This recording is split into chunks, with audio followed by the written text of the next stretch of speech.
this is actually right here in Connecticut. But I guess there's so many things creepy about this. It's also the fact that, like, there's a whole entire town over here in Connecticut that's just completely abandoned. Nobody can live in it. There's constantly cops, like, surrounding it. Like, they're paid to make sure that nobody goes into these woods. And I mean, for a legend like this to last for 250 years in Connecticut, it's pretty serious for people to, I mean, how is the town not figured out to, like, put a bunch of homes there and tax all of those homes so people bought homes and stuff, you know? Because, like, I don't know, there's definitely, like, mysterious things. But I also heard that, like, when you go in, I heard that it was cursed, and I heard that, like, when you go in, it's just going to be very dark, very quiet, very scary, and I think I've even heard that people don't come back when they do come to visit this town and everything. I think the scary... Like, they just get lost in the mountains? Well, no, I mean, it's just cursed. There's, like, not really good vibes over there and stuff, so... I don't know. It's definitely creepy, but I'm super intrigued, and I actually really do want to go. Get lost forever.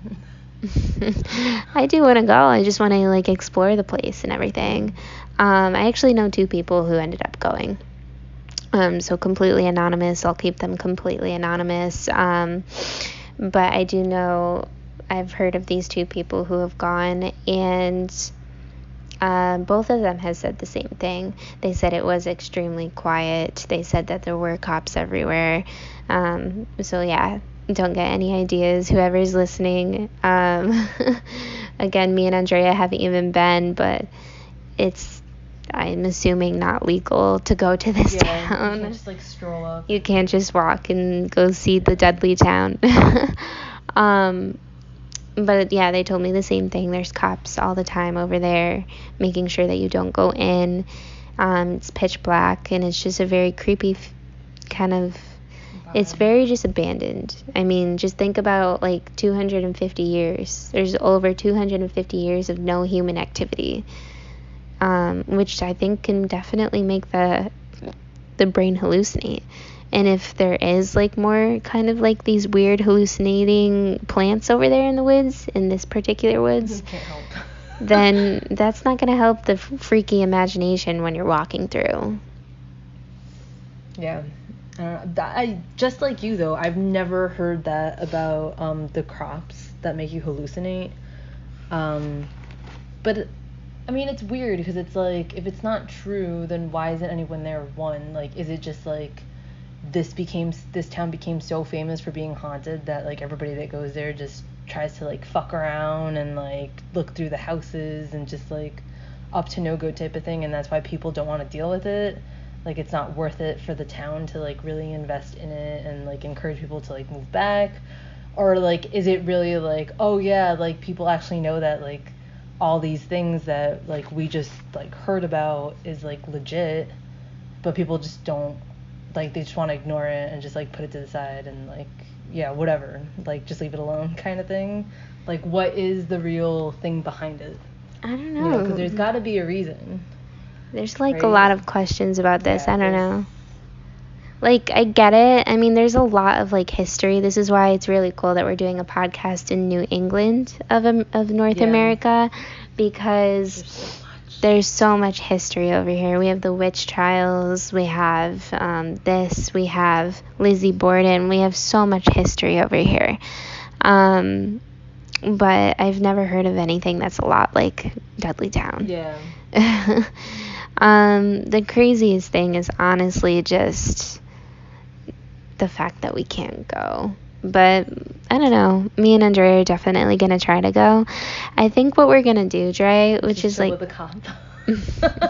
I think what we're gonna do is like, what we're gonna do is start to explore places together, me and Andrea. But we want to bring you guys with us, so keep an eye out for that. We're actually gonna record our experience. We're gonna kind of like keep tuning in of course, it's not going to be kind of like possible to experience organically and then also record everything at the same time, because we're just going to be obsessed with recording. So what we're going to do is like go there naturally and organically, make sure that we experience it ourselves. And then, of course, we're going to have our podcast about it and share all of our stories with you. So, yes, you're going to be there with us, but also we're going to have our podcast. Maybe on the podcast, there's going to be even parts that, like, we didn't have recorded at that time. So, keep an eye out for that. I do want to actually go to this place, but there's actually another place, Dre, that I do really want to go to in Connecticut. So, it's actually another abandoned neighborhood. So, I don't know if we were like in Arizona or if we were in these crazy, I don't know, these other states or something. If there's a bunch of other abandoned towns and villages over there, but there's a second abandoned neighborhood over here in Connecticut. Have you ever heard of another one? I think you might have showed me a video of one. Yeah, so but it's I don't remember it. So this is actually an abandoned neighborhood right here in Southbury, Connecticut, and it's actually really cool. There's actually people on YouTube recording their experiences on there and stuff, but yeah, so there was like a man on YouTube. I know he was kind of like driving by, he got into the neighborhood. He said you couldn't actually drive into the neighborhood because it was blocked off, but somehow he managed to like get there and like walk in basically. And so he kind of like recorded driving through it, and it's just imagine going down your neighborhood where everybody has all their homes there and everything, and the lights are on and stuff, but instead this looks like a classic kind of neighborhood from, I think, the 1960s. Something like I think it might have been that. 1960s. It's just a bunch of abandoned houses, and they look of course they're not taken care of or anything like that, so that's always going to be a little creepy. But the creepiest thing is that it is an entire abandoned neighborhood, and this just goes to ask like another whole question of why. Like, why hasn't the state figured out what to do with this stuff yet? Why are they keeping it abandoned? I think something goes along with it with I think the backstory is something about like World War II at that time, and I think it was actually a neighborhood specifically for people who worked at like, I think there was a local hospital right there, or maybe it was for like the war. It was something like that. They were employees of something, and they were all in this neighborhood, and they actually ended up having to have abandoned this neighborhood. And it's just really creepy. It's really cool though, Andrea, because I think Dudleytown and this Southbury place, they're going to be right next to each other pretty much. So I think that when me and Andrea visit Dudleytown, or when we attempt to legally then we're gonna try to go ahead and see the Southbury one as well too, which I think would be super fun, especially for the podcast to bring you guys. We do want to show you all of these experiences. So I don't know, these weird towns and these abandoned towns, it's like, it's not a house, it's not just this one thing, it's a whole entire town. Well, I mean, we went to Fairfield Hills, and we happened to just go on a date where, like, the security guard was just awesome, and he just walked us around.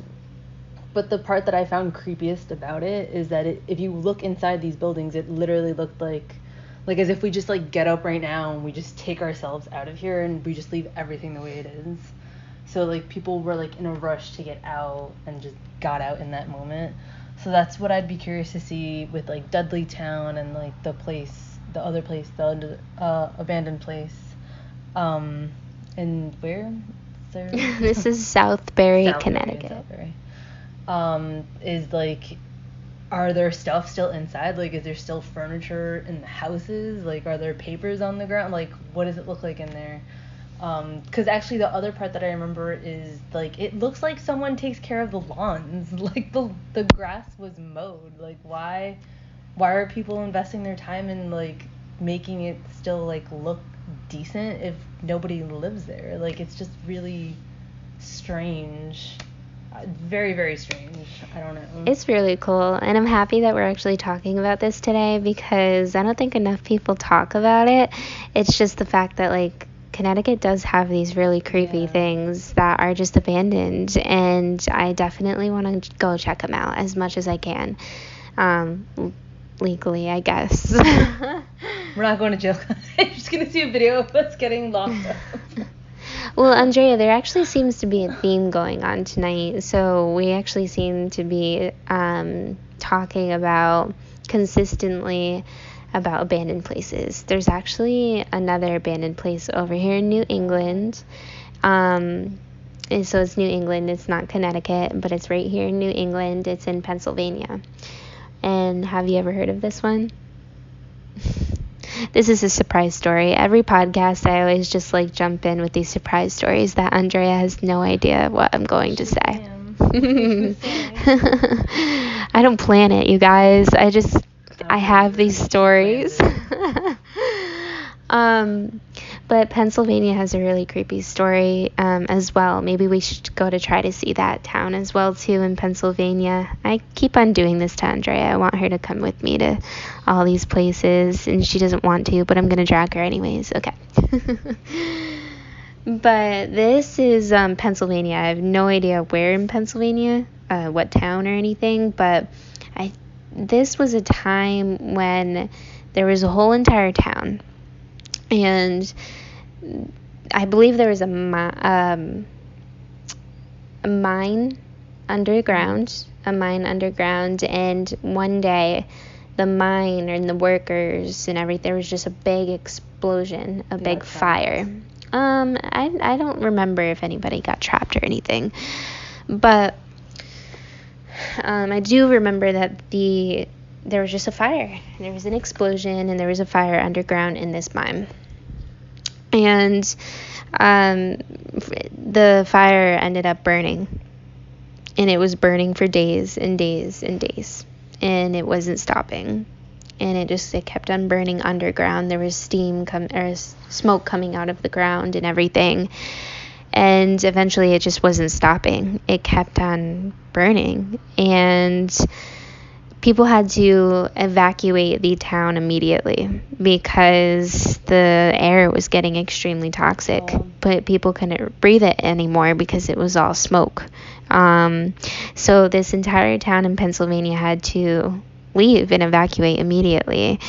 And they do say that if you go today to visit this town, you can still see smoke coming out of the ground because the mine under the ground is still burning. What? I don't know. It's hard to put out a fire. Google this right now.